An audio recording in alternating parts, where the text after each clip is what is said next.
Fala pessoal, sejam bem-vindos aí à nossa terceira aula. Vamos continuar a ver variáveis nessa aula. Vamos desenvolver aqui um programinha que vai realizar as 4 operações básicas utilizando variáveis. Então, vamos lá. Vou abrir aqui meu Code Blocks, que já está aberto. Vou aqui abrir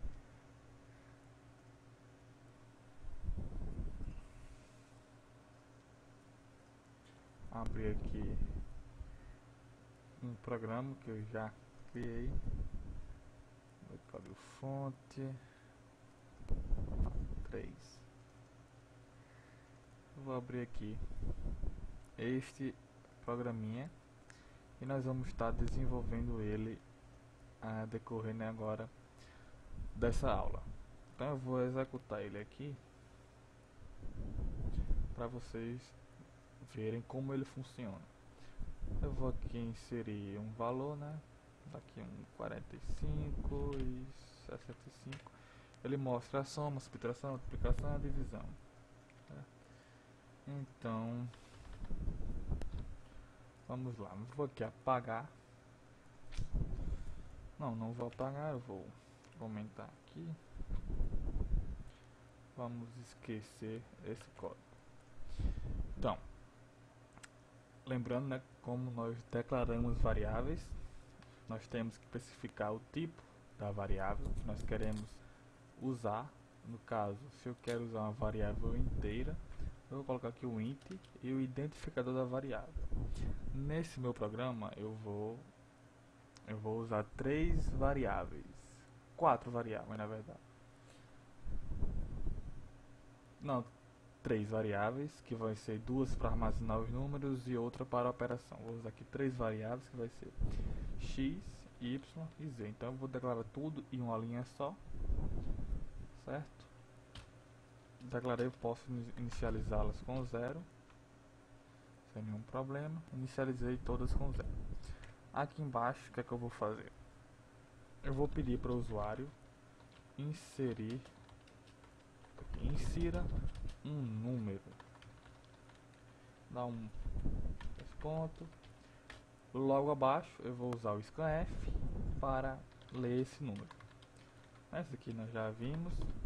Então aqui porcentagem número inteiro, porcentagem D, vírgula, e comercial é a variável que eu quero ler. Eu quero na variável x. Então coloquei na variável x, certo? Posso copiar isso aqui, insira aqui outro número e aqui eu vou salvar na variável y. Então nesse trecho eu criei aqui 3 variáveis e estou salvando os valores aqui na variável x e y, certo? Então o que é que eu vou fazer agora?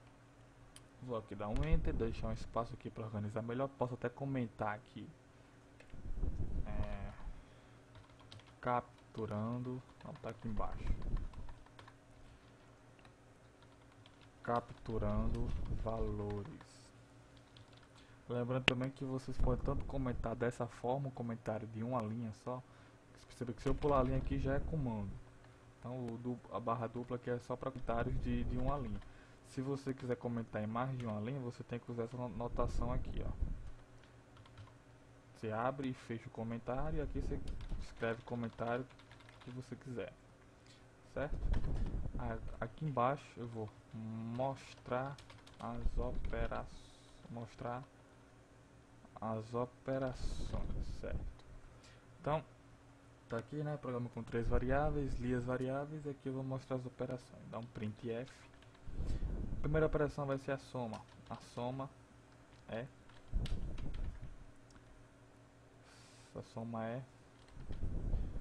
aqui que eu vou fazer. Eu quero que a soma seja mostrado depois desse ponto. Então coloco porcentagem D, certo? E aqui vai ser a variável que contém minha soma, que vai ser no caso a z.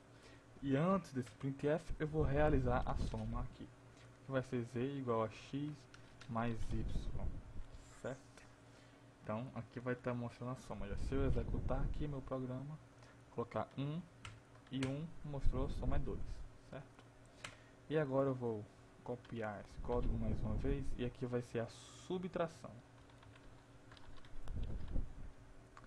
subtração é porcentagem de z de novo, só que em vez de somar eu vou subtrair aqui. Percebam que quando eu realizar isso aqui, o conteúdo do z que até então estava armazenado, que nós temos que z é igual a 2, certo? Que z é igual a 2 até esse ponto. Quando eu realizo isso, z vale 2, mas z vai receber x menos y e vai sobrescrever o valor que estava armazenado, que no caso era 2, se eu colocar 1 em 1 aqui, certo? Então, considerando que x e y é 1, então z aqui vai valer 2. Mas quando eu fizer essa operação aqui, z vai ser sobrescrevido e vai passar a valer 0, que é 1 menos 1, vai dar 0, certo?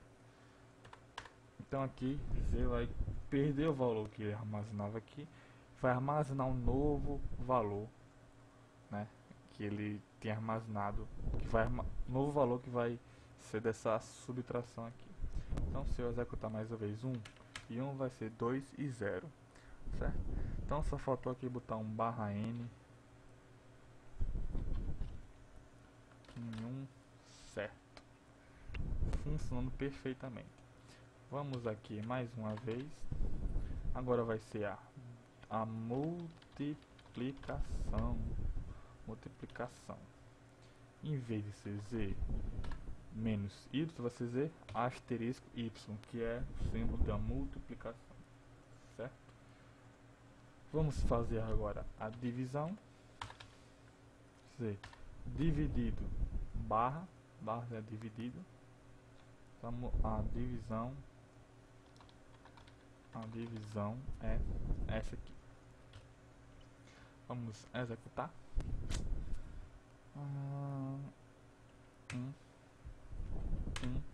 Soma é 2, subtração é 0, multiplicação é 1 e a divisão também é 1.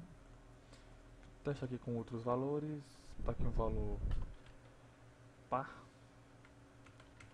8, 0, 16, 1.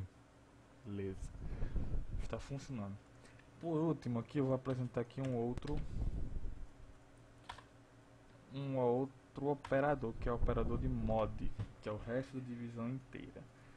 Esse operador aqui não é da divisão, ele realiza uma divisão, porém, ao invés de salvar o resultado dessa divisão, ele armazena o resto dessa divisão inteira. Se, por exemplo, você dividir um número pelo outro e ele sobrar o resto, para que o número não fique quebrado, então você vai pegar o resto e vai estar armazenando nessa variável z.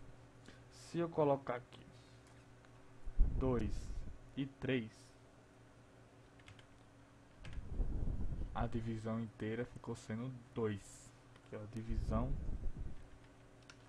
inteira. Por quê? Porque se eu dividir 2 por 3, o resto vai ser 2, porque senão vai ficar quebrado. Vamos fazer o contrário, vamos colocar aqui 3 e 2, então a divisão inteira é 1, por quê? Se eu dividir 3 por 2, né? 1 vezes 2 dá 2, 3 menos 2, 1, então o resto da divisão inteira de 3 e 2 é 1, certo?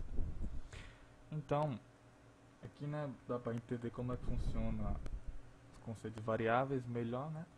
E também aprendemos aqui a usar os operadores, menos subtração, divisão, multiplicação e o operador mod. Por último, vamos mostrar aqui uma outra coisa. Se nós quisermos adicionar 1 à variável z, nós podemos usar o incremento. Vamos definir aqui que z é igual a 0. Nesse último bloco, z deverá valer 1, porque aqui, ó, z vale 0 e z mais quer dizer incremente em 1 a variável z, certo?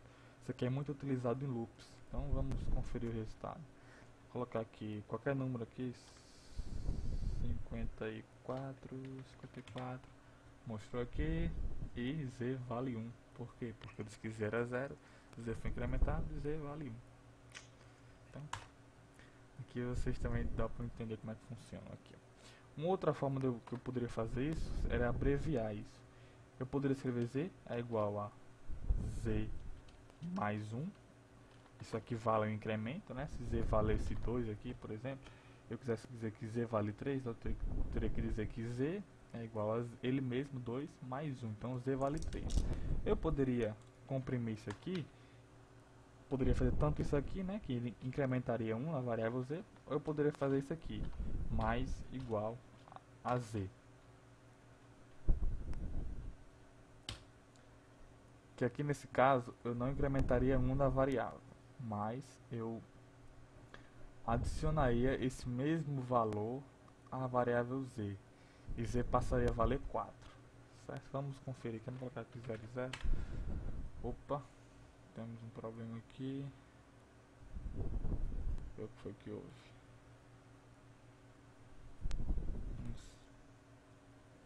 2 e 2, certo.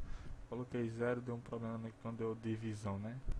Como eu estou trabalhando com eles, então z vale 4, porque z é igual a 2 mais 2. Isso aqui equivale a dizer que z é igual a z mais ele mesmo, certo? Se tivesse outra variável aqui, x igual a 3, z valeria 5 se eu fizesse isso aqui. Vou colocar aqui, opa, faltou ponto e vírgula aqui. 5, 5, z vale 5, beleza? Agora, esquecendo essa parte aqui, podemos esquecer, deixar só até a divisão, ter a divisão inteira também. Se nós trabalhássemos com números que, apesar de eles serem inseridos inteiros, a divisão deles pode dar um valor ponto flutuante. Se eu dividir 3 e 2, deveria mostrar aqui uma divisão quebrada, né? 1 ponto alguma coisa. Mas por que não mostrou? Porque eu estou trabalhando com variáveis inteiras. E variáveis inteiras não armazenam casas decimais. Se eu quisesse trabalhar com ponto flutuante, o que é que eu deveria fazer? Eu posso comentar isso aqui, vamos dar uma olhada nesse código aqui abaixo.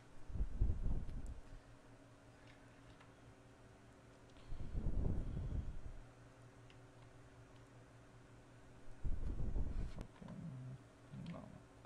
Então, vamos olhar aqui esse código, pagar os comentários. A diferença desse para esse código é que aqui eu tenho variáveis ponto flutuante. Na hora de ler eu coloquei f em vez de d, que é f equivale a ponto flutuante, f de float. E aqui eu fiz as mesmas operações. Só mudei aqui o especificador de tipo, né, o porcentagem f. E tem a mesma lógica desse aqui, só que esse aqui trabalha com ponto flutuante. Então vamos comentar aqui, vamos executar. Vou colocar aqui 3 e 2, mostrou 5, aqui mostrou 1.5 corretamente. Mas essa arruma de 0, por quê? Porque isso aqui é a precisão do float.